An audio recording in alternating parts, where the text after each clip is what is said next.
Welcome to the Work Done Right podcast, where we talk with industry professionals to discuss best practices in construction, manufacturing, and maintenance.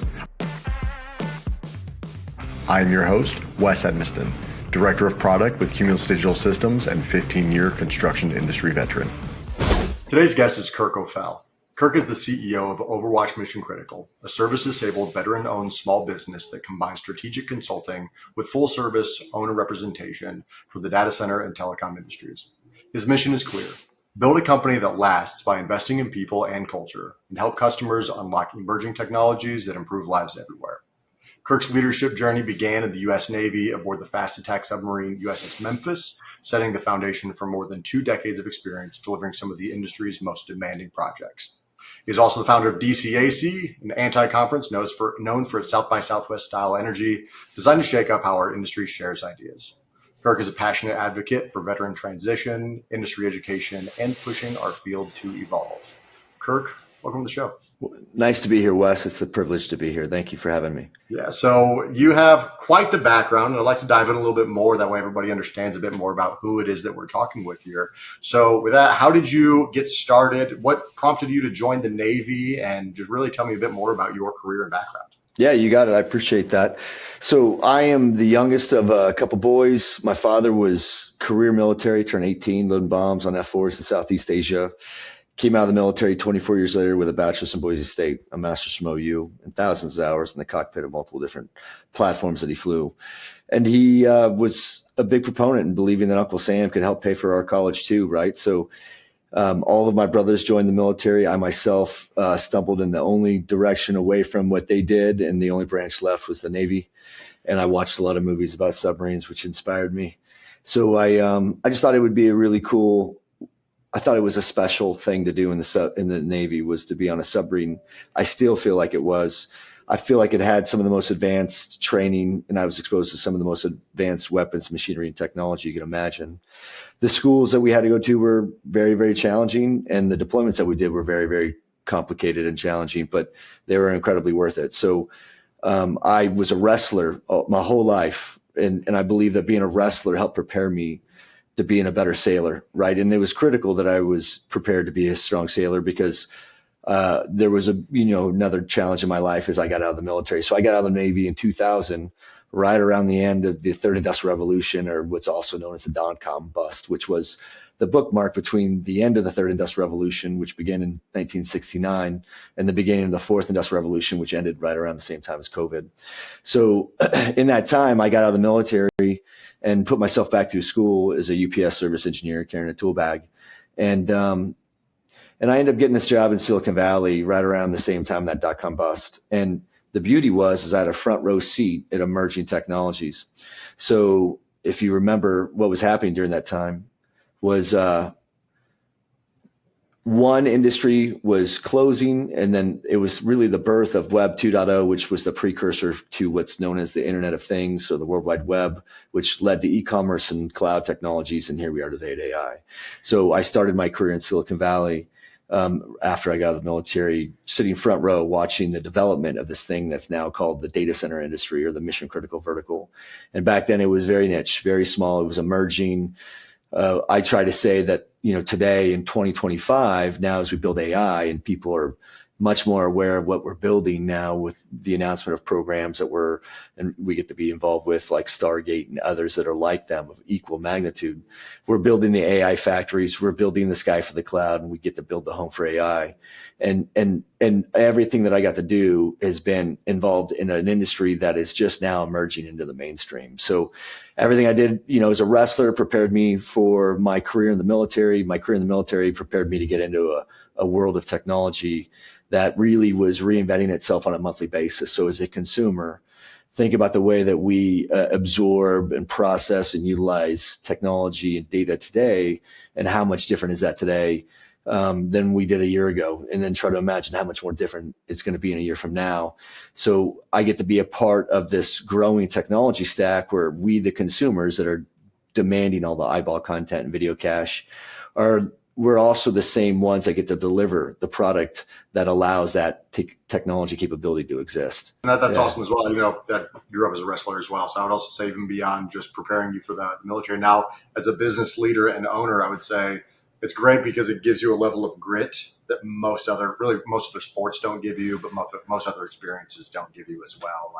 Like this internal, this mantra that I'm not necessarily relying on other folks. I'll work as a team, but I can do this. I'm going to face the difficult situation kind of head on and take it in a strategic manner. Love it. I'm pretty proud of the fact that after World War II, 55% of all new business that were started in the United States were started by a veteran. Today, that number's less than 10 percentage points. When I started my company in 2019, that was about 5%. Now that number is trending closer to 7 or 8. But if you look at the demographic, 1 in 5 members of the U.S. workforce today are former military. So we are making an impact to industry, and we're making an impact to society in the way that we deliver our capabilities. And when we get into building, I found that wrestlers and veterans and people that come from the trades that just otherwise didn't want to go to college to earn what is now almost a college degree is the equivalency of a taxi medallion in 2 to 3 years from now, considering the fact that 1 out of 4 kids will graduate from college in the next 2 years with a degree that's already been made obsolete because of technology, right? So we're really looking for, as we build the sky for the cloud and the home for AI, where can we find a strong, robust labor force, the trades coming out of the military. And occasionally we still find people coming out of the college that can contribute, but we're really looking more for people that have craftsman tendencies, the ability to deliver professional skills, and we could grow and mentor them to build data centers. Yeah, no, that's all excellent. So touching on obviously for anybody listening, they can definitely glean that you have a passion for getting folks into the industry. And I know that you have a lot, like you touched on, of focus around really pulling veterans into this gigantic boom that we're in now with data center construction. Can you tell me a little more about the outreach that you're doing there, and then what you're doing to help get folks ready to join this labor force and this massive opportunity that we have here? Yeah, no, it's a good question. And I'll kind of zoom out a little bit before we talk about veterans, because I have a company that's a service disabled veteran-owned business, but only 40% of my workforce are former military. The other 60% have a paramilitary type mindset. There are civilian counterparts, and you have to remember less than 0.5% of the U.S. population at any one time is in the uniform, meaning there's not a large population of those that go out and take the oath. So it's a small pool to recruit from. And what we look for in the military, and what we can translate that into the civilian community or the civilian fleet, would simply look like this. The reason why we like and we value military transitioning veterans is, one, it does not matter what you did, because this industry that we work in, the data center industry, is technically considered what's called the mission critical vertical. So all of you are listening that want to build, there's commercial and residential, and there's hospitals and semiconductor fabrication plants and high tech. Things that are heavy in density on the MEP side are always fun to build, but there's nothing more exciting than building a data center. That's almost the punk rock version of construction, because the way that we build data centers evolves every month. So why we like veterans isn't because veterans are exposed to the most advanced weapons and machinery and technology, but the military as a whole is an incubator for leadership training. This industry that I work in is called data centers. We're building AI. It is not absent of genius or intelligence, but it is absent of leadership capabilities and the courage to be a strong leader. People in the military are in the left seat, right seat cockpit mentality from jump. As soon as they report to duty, their job is to learn the job of the person above them while simultaneously teaching the job of the person below them. The entire military is predicated on an on-the-job training. It's immersion training. It's not unusual for people to just be thrown a list of things to go get done and go get accomplished with the minimum guidance and minimum resources, with the only message which simply says, just go figure it out. And people that have the ability to learn at what I consider the most insane learning curve tend to have the most emotional range. People that come from the military are also mission critical, but they don't measure it in downtime. They measure it in their own mortality. So mission critical as an industry on the commercial segment is relative more like this. For any business that could quantify the loss of revenue that they would create by $1 million per 1 second of downtime, that's a mission critical company. So think about e-commerce businesses, companies that are just cloud businesses without brick and mortars. Those people cannot afford to go down. The other aspect of mission critical is life or death. building FAA towers is an example, building hospitals that are capable of withstanding storm surges in the middle of open heart or open brain surgery. Those are types of mission critical environments that we started from as an industry. And today we're building AI isn't even close to what we built when we were building cloud, and building cloud isn't even close to what we were building to when we were building the World Wide Web or the Internet of Things. So the skills that are necessary to be successful in this industry are a large emotional range and the ability to learn at an insane learning curve. And if people have that ability, we could train them. We know that most people in the military have that because that's the minimum standard. The stress inoculation, the pressure testing we go into, having served in the military, we all know what the minimum standard is. There's no institution on earth that could redefine the constitution of a human being better than the U.S. military. When we've all seen people go off to boot camp or basic training and come back and they're completely different people. And we know that stressor, that pressure testing is that insane learning curve rate that they're being introduced to and forced to. Like when you're in the military, when you're not in the military, you think that your potential is this. Once you get in the military, you realize that this is your potential because there's someone there to guide you, to pull it out of you. We actually don't build data centers. When people ask us what we build, I'm like, we just build leaders. And if we could build strong leaders, those leaders will build teams. And if we have strong teams, those teams will go build data centers. And those data centers are what serve as the sky for the cloud and the home for AI. So it doesn't have to be a veteran. We know that there's a minimum profile or category that you come from. The optics, how we view you, is very homogenous because all of us that have taken the oath know what that pressure testing looks like. In the civilian community, it's harder to identify that. But those people definitely exist. Like I said, 60% of my own workforce are not former military, but they thrive in this environment because they love things and they love a purpose. They understand that we have a call to action as a business. We are creating a movement to create a more sustainable and scalable labor force, and people that believe in what we believe in want to come be a part of what we get to build. And that's how we recruit and train. So military people are great. Wrestlers are fantastic. People that have been in challenging situations or stressful situations in their lives, they are the best from the civilian community at acclimating into a culture like this that has to build something that reinvents itself every month. This industry changes because of what you and I as consumers demand of our technology. The demand changes every month and the need for building the product that we have changes every month alongside of it. No, very well said. So what I'm hearing is you're looking for people who are highly adaptable effectively. So whether that's, again, through that expedited learning curve, whether it's the changing of specifications or requirements on a month-to-month basis, or even just the general idea of we're going to be doing something new today as opposed to what we're doing tomorrow. So let's just focus on the new mission and execute going forward. And then having that element of the attributes of leadership to where it is, yes, I can educate the people underneath me while also guiding them to follow the orders of the person above me. Is that generally the profile that you're looking for? Not only are you spot on, and that's what we're looking for, let me inspire them, I hope, with a statement that simply says, we don't need experience. There will be people here that say you have to have some sort of experience, but there's not. Experience here is only good for a year or two, 3 tops, because after that, it's so obsolete. Like if you're a kid going to college your freshman year being exposed to this technology, by the time you graduate from college your senior year, that technology is already obsolete. So experience in the way that the means and methods and how we deliver this product, it doesn't matter as much in this industry. We're not a homogenous construct that's been around for 100 years, and we're not building hospitals the same way we have been for years and years and years. This is a completely different product. The fabric of this product changes every month. So people that have experience, the only experience that matters is the emotional range, having the ability to sit in a very volatile environment and being able to acclimate and pressure. Well, look, it makes diamonds or it makes splat marks, right? And it ain't for everybody, but it is for everybody. This data center industry, as it emerges, is going to create so many building opportunities for millennials and Gen Z that these are the jobs that will literally build back the middle class, because you don't need a college degree to be a builder in the data center industry. You just need to know how to reinvent yourself every month.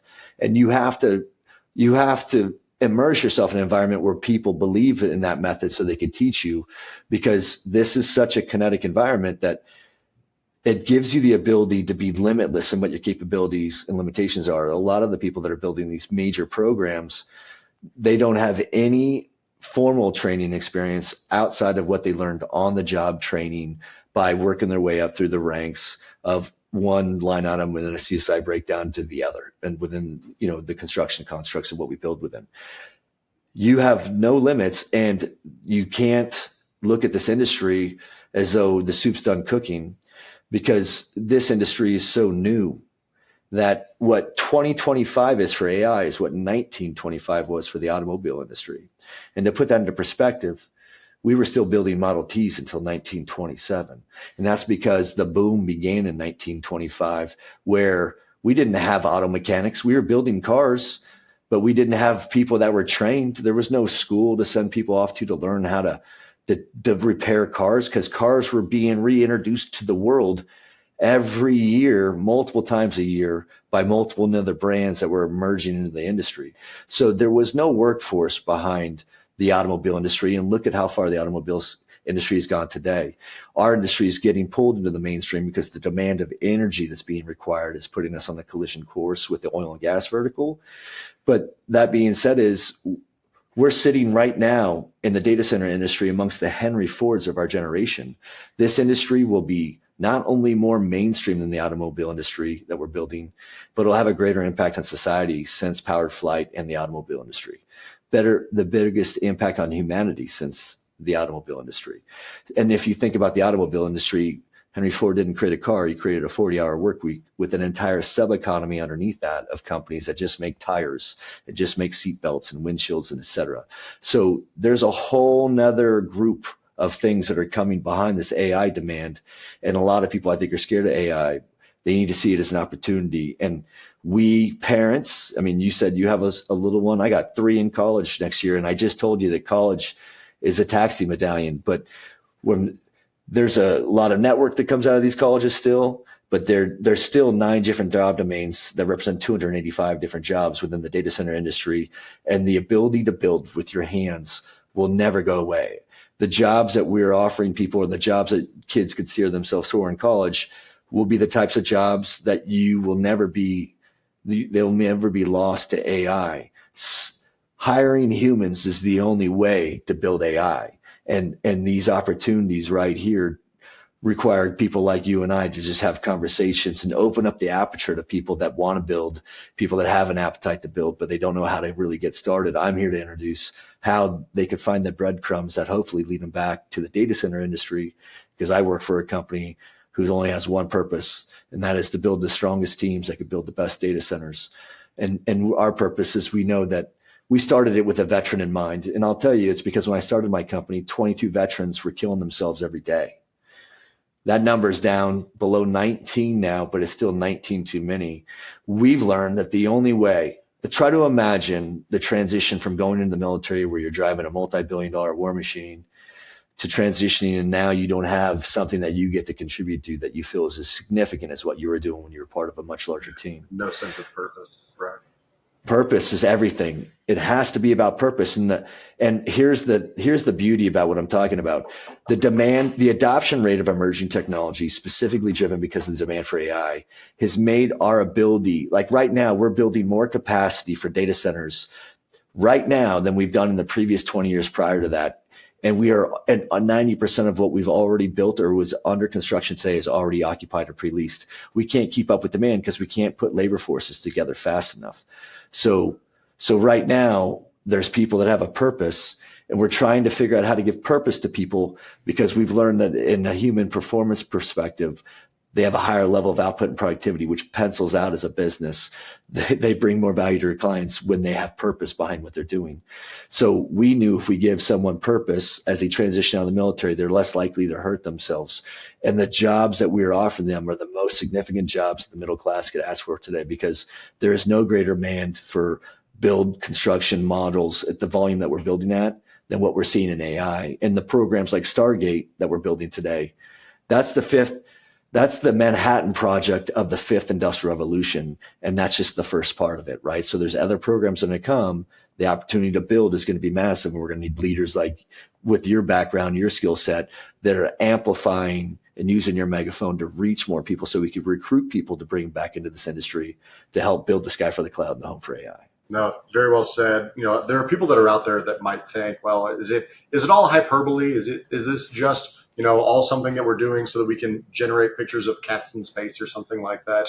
But truly, as more of these technologies are coming out, like the words that you're saying, as far as really that point in history, like into 1925 of where we are today, very well stated. There's, at the time, the utilization of the car, the adoption or the commercialization of the car was nothing compared to this like it is today. And we're at a very similar point where, it was the early adopters the last couple of years who have been using things like AI, but it's pervasive these days. Everybody's getting on board with it. It's democratizing information to where we're able to do more and more and more and make people much more capable. In that way, so absolutely, this is not just a farce. This is growing and with a significant purpose. And in that way, I'm curious, there are a couple of different things that are coming to mind, directions that we can go with the conversation. But one of the things you were saying is, well, we don't need people with a lot of experience. We need people with the right attitude, the right personality, the right intent behind their actions. How is it that if you're able to attract these people to you, you screen them, yes, these are the candidates that we are looking for, what do you do with them then? Can you tell me a bit about how it is that you're getting people ready for this ever-changing environment and how it is that you can help them to succeed once you have them? Well, I'm glad you asked. And I'm going to speak about Overwatch University in just a second. But before I did, I just, for the people that are listening to understand, because you're talking about data and you're talking about, how we're using technology. People need to realize, like, every time you chat GPT one question, try to imagine the demand of energy that's required to make an answer is the equivalency of charging your cell phone from 0 to 100, 60 times. And as people know, when you generate an exchange of electrons like that, you create heat. And the only way to reject that heat is typically with some sort of water. One ChatGPT question is equivalency of charging your phone 0 to 160 times, and it requires about a 16-ounce bottle of water to reject that heat. That's one ChatGPT question. So think about it at scale.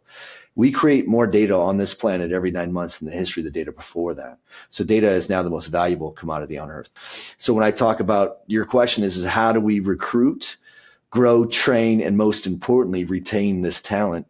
And it's through a program that we've launched one piece at a time. So I get to work for one of the most sophisticated technology incubators for labor ever created. We're a staff augmentation company for anybody that wants to go build data centers. They just come to us and they pull talent off the shelf. So how do they know what a transparent, predictable, and reliable model looks like? Any different than you and I as a consumer at home. The fastest way to becoming a millionaire today is hands down through the trades, not through college. And the beauty about the industry that we're in is you can't go create curriculum and put it in a university today and teach people on this, because by the time you're done writing the curriculum, it's already outdated. By the time you're teaching them, it's already outdated. So the only way to train people is almost through a journeyman or an apprenticeship journeyman master program. So what we've created is last year, Overwatch Mission Critical acquired a company called the Talent War Group. Not sure if you heard of the Talent War Group. It was led by a very famous Navy SEAL who's currently ranked number 9th in the world right now for leadership gurus. His name is Mike Sorelli, and Mike Sorelli is a retired Navy SEAL team commander. But he also wrote a book called The Everyday Warrior, which he hosts his podcast in Men's Journal and Sports Illustrated. But he also wrote a book called The Talent War, which is about what we're talking about. Is there's this massive pent up demand for talent, and we can't get talent fast enough into this industry to build distributed natural gas generation plants, the 4 walls on the roof that house the data center infrastructure, as well as all the technology that rolls in. And we have to figure out how to recruit for that. So when we started with leaders. So we bought the Talent War Group last year and absorbed them and began implementing them into our business. We teach leaders first. So when they come in, we try to introduce them to this homogenous constructs of leaderships, what the rules of engagement look like to be a leader, what the responsibilities and expectations are. And then when we're done with that, we partnered with the most accredited global data center certification program in the world. And they're referred to as EPI. They've been around since 1983. Microsoft and Amazon, 2 of the largest Goliaths when it comes to AI and cloud, only standardize on those certification programs. We as a business have signed a partnership with EPI to where once every employee has worked for us for at least 6 months, we will get them certified in data centers within the following 6 months. Typically, it comes in two different opportunities: DCF, Data Center Fundamentals, or CDCP, which is a Certified Data Center Professional. So when people come to work for Overwatch, if they could stay here for 6 months and show what their value is, we invest into getting them certified. In that first 6 months, we're definitely exposing them to leadership training. In the second 6 months, we're getting them certified through EPI, one of the most accredited global platforms in the world for data centers, and all of our workforce will be certified in data centers. So that way, when people call and they're like, I need this talent, they could call us like they called the plumber or like they called the electrician. They're not asking for the resume of that person. How long has that person been doing it? Where'd they get trained at? Where'd they come from? They just know they have a transparent, predictable, and reliable resource that's going to come up on scene, and they're certified in data centers, and they can answer your questions and help solve your problems. So we are creating this incubator that we did just for our own business. We created it just for our own talent. We hire 20 people a month as we grow right now, and I have to have a standardization before we optimize and scale this business, and training is where we optimize. We're a former military group. We're a paramilitary type culture. We love to train. So we're going to train, and then we're going to train some again. And we're going to give people the opportunity to do that. If they do that after 1 year, we'll even go get them PMP or all the EIEIOs they want behind their name. But getting them certified in data centers is going to give them the confidence to walk into any construction site and not only know what they have to do from a construction background, but they understand the components they're putting in the building and what each thing is doing as it's connected to the other. So this platform that we started just for us is something that we begin to offer our clients, and our clients are beginning to send members of their team to us to get standardization training on leadership and then certifications in data centers. And we just actually, less than 1 hour ago, I just signed a lease for 14,000 square foot of Class A office space to serve as Overwatch University. And Overwatch University gets launched in about the next 60 days, where we will officially have our classrooms up, because right now we just do mobile training. And I think that that helps us. If we take care of training them, it takes care of retaining them. So we're just really focused on investing everything we can into the people that we hire right now. First off, congratulations on signing the lease. That is a huge Thank step you. for Overwatch and really for the industry, but I appreciate that. That's awesome. Congratulations. Thank you. So with that, interesting thing that I think that I heard is that you don't start off necessarily getting overly industry specific whenever you start off with your training. I think I heard that you say that you focus on really leadership training to begin with and the core fundamentals of how it is that we're going to work in a team network. And then you focus on really specializing in kind of the bits and pieces of what it is that we're building. Is that right? Yeah, you have to look at it like this. There used to be a time where there was so many people lined up for the same opportunity that a company can afford to just rip out and replace a human being like they would a bad spark plug on a car. Hey, this isn't performing, they're underperforming, just rip out and replace it with another one. The problem is the data center industry today has 3.2 million people around the globe. We are 500,000 people short in this industry as of right now. And ironically enough, since this industry, in many respects, people believe that the data center industry gave birth in 1994 when Amazon.com went live. But imagine if that was true. It's not. It started before that. But imagine that was true. That's more than 30 years ago. So to put a few things into perspective, do you know how long it took before 1 in 4 Americans adopted electricity from the time that it was discovered in the Second Industrial Revolution? 1 in 4 Americans putting in their home from the time that it was introduced to society as an option. It took 46 years. I was going to say 30 years. How long was it? 46 years before 1 in 4 Americans adopted electricity in their home from the time that it was introduced as an option. Connectivity, which was the third utility, it took 27 years before 1 in 4 Americans put a copper wire in their home so they could communicate with other people. What I'm telling you is the adoption of emerging technology can be very slow at first. Right? Television's picked up faster. That was 13 years. Radio was 9 years. You could go to Facebook, which was 5 years. You could probably go to TikTok, which was 9 months, and you go to ChatGPT, which was 5 days. So we adopt technologies as they arrive to us faster than we used to, but it took a long time. So we're watching this polar shift take place in the way that people are functioning with their technology. We are in the fifth industrial revolution, which is designed for us as consumers and as humans to have a healthier and more harmonious relationship with machines and technology, which means that there's going to be repatriation of cloud and regression of some capacities of technology demand.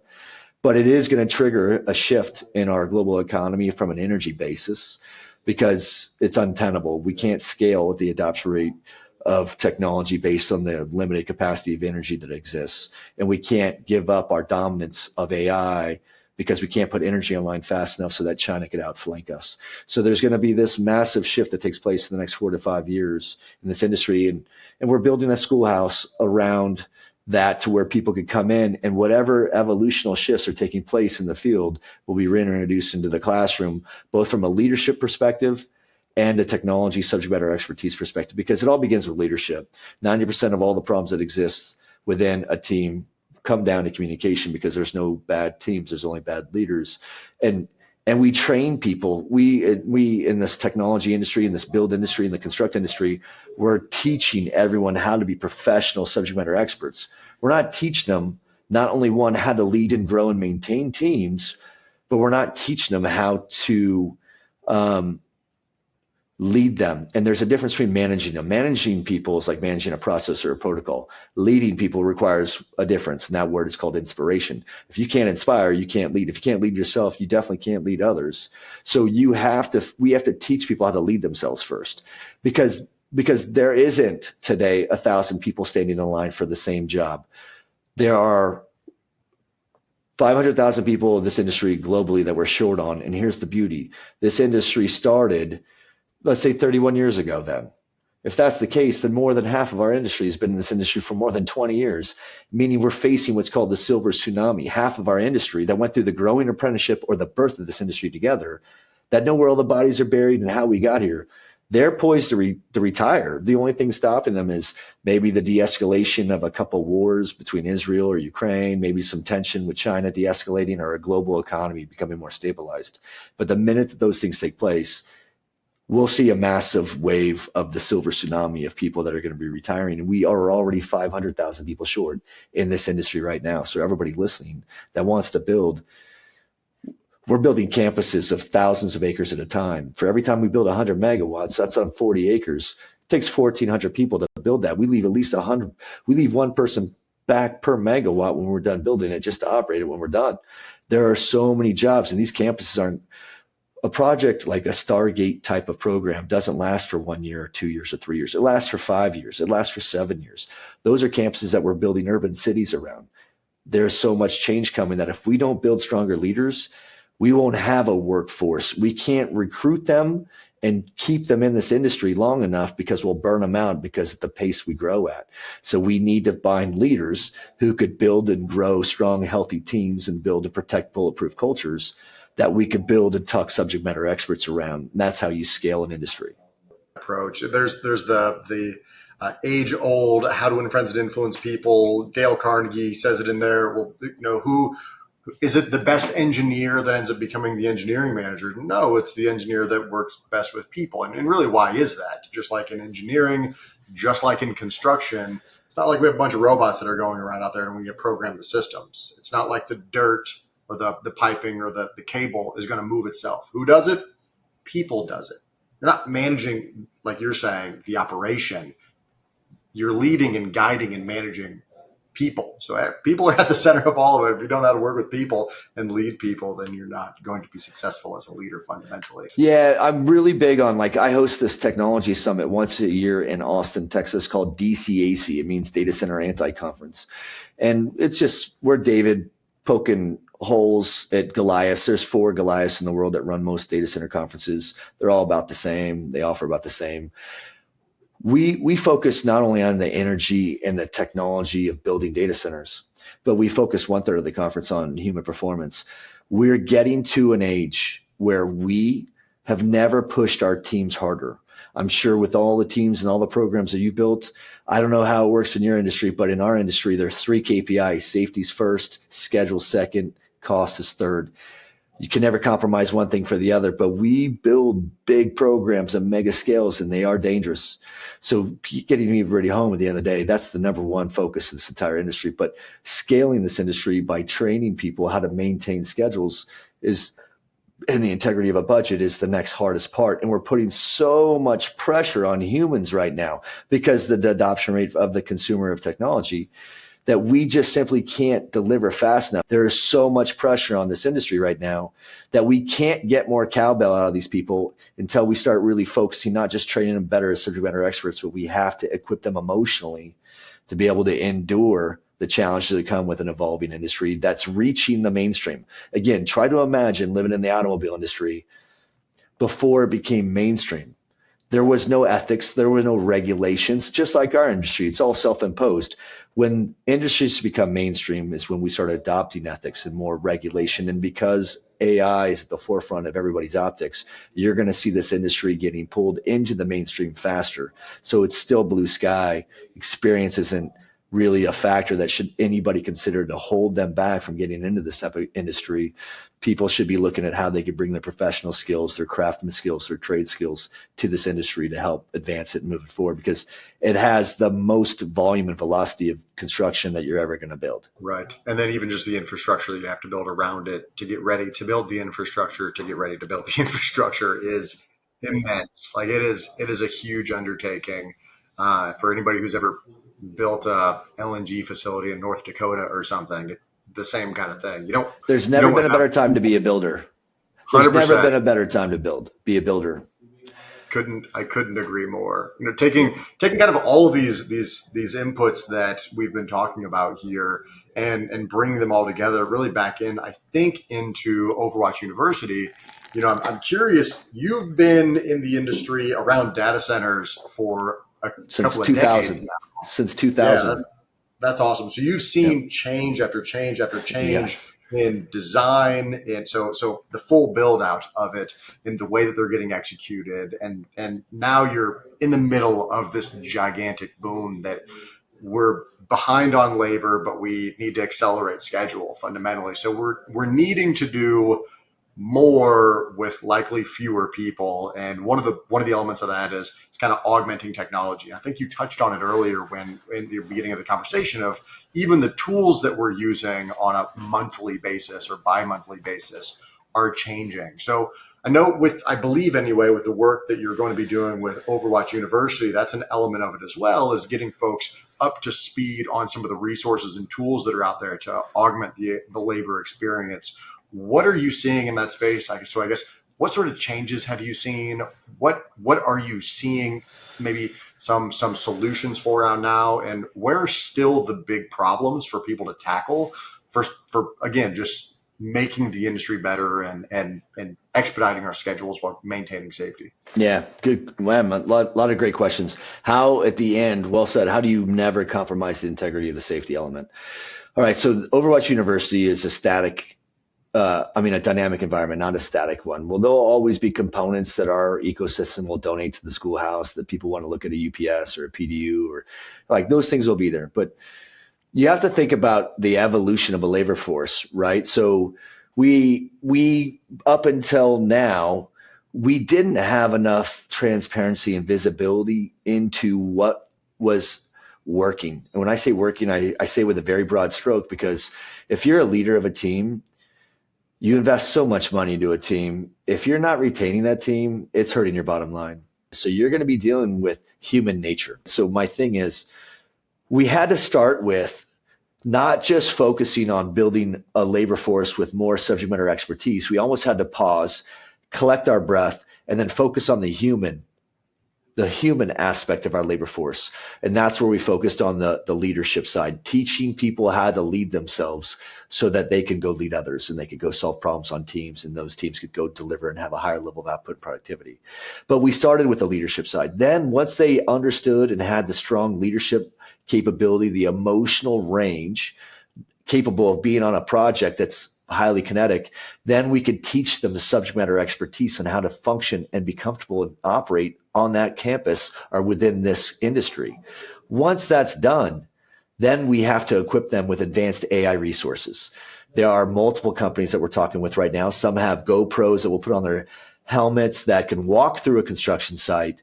And the barrier to entry or the introductory requirements to get into the market are lowered, because I don't need someone that has experience. I need someone that could follow a map and walk an entire construction site. And when they're done, they hook that camera up to a SharePoint repository that feeds that information into another machine that is going to build the entire construction project on a model, and it's going to evaluate whether you're on track or not. But those types of technologies we're going to be adopting and installing on our teams. There's other technologies that start at the supply chain level where we will teach our teams, we will invite groups like Kaya AI, which are writing some of the most advanced procurement software platforms in the world. And what they're able to do is aggregate the inputs of every contributor from an ecosystem supply chain, any vendor management inventory program, any OFCI schedule, and it could pull it all in. And then when there's one disruption to the entire supply chain, it's automated through AI. It'll inform everybody. It'll tell you what the impact is, what's the critical path, what's the long pole in the tent, and it'll give you remediation plans if necessary. What I'm telling you is we start with leadership, then we make stronger subject matter experts. We have to start with the human. Okay, so we're going to have to focus heavy on the human side. That's the leadership side, teaching people how to lead themselves so they can lead others. Building subject matter expertise will never change. We will never not have an evolving level of curriculum that's fed through based on what's relevant in the field at that time. But then teaching them advanced techniques and advanced technologies is the third phase of the 4 phases. That third phase is getting them used to using AI, getting more things done to where we have clash coordination studies that are coming to us faster to make sure we're not running trades into each other in the field. There's so many ways that we're going to adopt these technologies. And once we're done, it turns out this week I also had conversations with Wade Vincent, who's the chief data center architect for all of NVIDIA. NVIDIA is one of the largest contributors to robotics in the world right now. So groups like us are going to be talking to companies like NVIDIA and other robotics companies to figure out how we can implement some robotics into our labor force.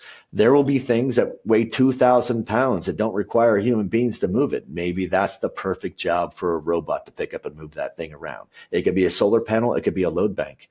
Who knows? But there will be things. But what we build, first of all, building and having the ability to be a builder at any trade level, at any general level, is the greatest job that you can have to secure a career throughout the birth and proliferation of AI. Everything that AI is doing that's wiping out those white collar jobs will never replace what we will do on the blue collar side. Emerging industry means the soup's not done cooking. The way we do things today won't be the same way we do them next month, next quarter, or next year. And as long as there are people that like to go learn and grow, this is blue sky country for those people, right? But we're going to start with leaders, teaching humans how to take care of humans, teaching humans how to teach humans how to be better subject matter experts, teaching humans how to use advanced technologies, then teaching humans how to work alongside robots. They're going to take away roles that were of the greatest risk to safety or the greatest risk to a human in general in terms of how they could injure themselves. Does that make sense? No, excellent. So those are your 4 phases: focus on leadership, integrate technical understanding, then advanced technical understanding along with some of the resources that are available to them, the tools that you'll deploy. And then the 4th phase is that integration and that kind of, human robotic element and how you're going to work alongside, not just the digital AI or digital resources that are out there, but really the physical resources, the manifestation of that on project. I would say 95% of all the work that's required to build a data center will never be able to be solved by a robot. It has to use a human. And we won't build anything in this country at a larger volume or velocity than what we're doing right now other than data centers. And to put it into perspective, there are, let's say, 8,000 data centers on Earth right now, depending on which AI robot you ask. Let's say 5,426 of them are in the United States. That means if you add up every other data center outside of the United States, it's still not even close to how many we have here. Because if you look at the largest drivers of cloud, which would be Facebook, Apple, Microsoft, Google, Amazon, Oracle, and SoftLayer. Those 7 groups represent 80% of the world internet traffic, probably. So between them, we are the home of the most advanced technologies because we are deploying more of it. And the only thing that we need to stay ahead of it on a national security basis is a stronger labor force, a bigger labor force that'll allow us to build more power plants, distributed natural gas generation plants, renewable energy plants, more power plants to support the need for AI, because AI is the most advanced weapon, machine, and tech ever built, and we can't let anybody else outflank us on it. No, you're absolutely right there. And clearly this, just getting effectively, the workforce readied for this between the craft workers and the leaders, not that the craft workers aren't individual leaders and contributors themselves, but is clearly a passion for you. I couldn't agree with you more on the importance of it, the significance of it on a personal level for how it is that it can really revolutionize your life and entirely shift the paradigm and structure for how it is that you're operating yourself, and just the opportunities that are coming with it. You're totally right. Now is the best time. If you've never done it before, built something, now's the best time to start. Totally agree. I really respect what you've done with this podcast, and I share your desire to help people. I share your desire to reach more people. I think that this is the greatest thing that we get to do. Building is the greatest job career you could ever have. If you look back deep enough, we're all builders. The biggest project that we're always building is ourselves. We're just simply trying to get people like building themselves enough so we could apply their talent and their passion and to help us build data centers. Because the jobs that they may have if they came into this industry, 2 years from now, those jobs don't even exist yet, right? So there's so much blue sky opportunity for anybody that wants to be a builder. And those building opportunities are the jobs that build back the middle class. Absolutely. Couldn't agree with you more. So Kirk, I do appreciate it. Thank you very much, sir. Can you tell us a little bit more? When is DCAC this year in Austin? How can people find it? Yeah, thanks for asking. So you could find information about DCAC at just Googling DCAC Live. DCAC Live will come up and it'll take you to our conference that has a landing page that talks about what we're doing here on September 16th through the 18th. Look, we rent out Austin city limits in downtown Austin for 2 days, and we bring in some of the greatest rock stars around the world of data centers. Everybody's been on that stage, from Facebook, Apple, Microsoft, Google, Amazon, Tesla. So I invite anybody that wants to shift or look into a career in data centers to visit us at dcaclive.com. And then for the Overwatch side of what we do, our website's simple. weareoverwatch.com. Again, weareoverwatch.com. And if you go to that, you'll find trails and information that leads you to perhaps Overwatch University. And if worst comes to worst, find me on LinkedIn. And I'll put you in touch with the right people if someone's interested in getting into the career field of the data center side as a builder. Excellent. Absolutely. Well, Kirk, I do appreciate everything that you're doing. Thanks for coming on the show, and hope to talk again soon. Thanks for having me, man. It's an honor to be here. Thanks so much. I mean it. Thanks, sir.